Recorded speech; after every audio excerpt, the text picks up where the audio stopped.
ఆయన అంటే ఏదో రుచిగా ఉంటుంది అంటాడు. ఆల్రెడీ కూటమి ప్రభుత్వం గత ప్రభుత్వం తాలూకా మరి అక్రమాలని బయటికి తీస్తూ ఉంది.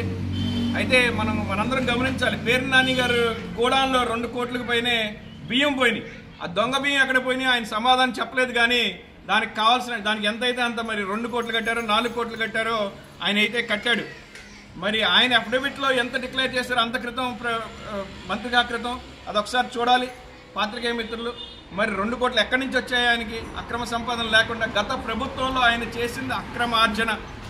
ఎక్కడ చూసినా భూములు ఆక్రమించుకోవడం, అలాగే కబ్జాలు చేయడం, ప్రజల్ని భయపెట్టడం. ఈ కృష్ణా జిల్లాలోనే కాదు రాష్ట్ర వ్యాప్తంగా అక్రమంగా సంపాదించినటువంటి ఆస్తులు అనేకమైన సంపాదించారు. ప్రజల్ని భయభ్రాంతులకు గురి చేస్తున్నారు. ముఖ్యంగా జనసేన కార్యకర్తల్ని, అలాగే తెలుగుదేశం పార్టీ కార్యకర్తల్ని, కూటమి నాయకుల్ని రెచ్చగొట్టడం, ఇలాంటివి చేస్తే మాత్రం ఖచ్చితంగా బుద్ధి చెప్తామని చెప్పి మరొకసారి తెలియజేస్తా ఉన్నాం పేర్ని నానికి. అలాగే వైసీపీ నాయకులు ఏదైనా సమస్య ఉంటే శాంతియుతంగా పరిష్కరించుకోవాలి.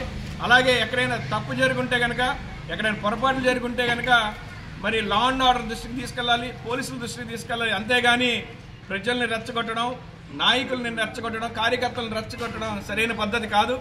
లిక్కర్ స్కామ్ గురించి మాట్లాడలేదు పేర్ని నాని గారు. మీరు నిన్న కొల్లి రవీంద్ర గారి గురించి మద్యం సీసాలు తింటున్నాడా, లేకపోతే ఆ ఫ్యాక్టరీలు తింటున్నాడు, ఈ ఫ్యాక్టరీలు తింటా ఉన్నారా అన్నారు.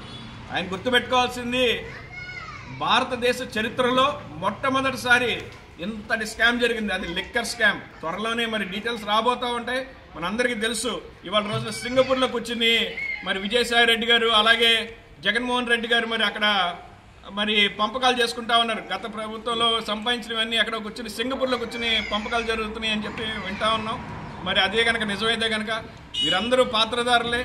లిక్కర్ స్కామ్లో ప్రతి వైసీపీ నాయకుడు పార్టిసిపేట్ చేశాడు. సో దాని గురించి మాట్లాడాలని చెప్పి మరొకసారి పేర్ని నాని గారు బయటకు వచ్చి మళ్ళీ మాట్లాడితే కనుక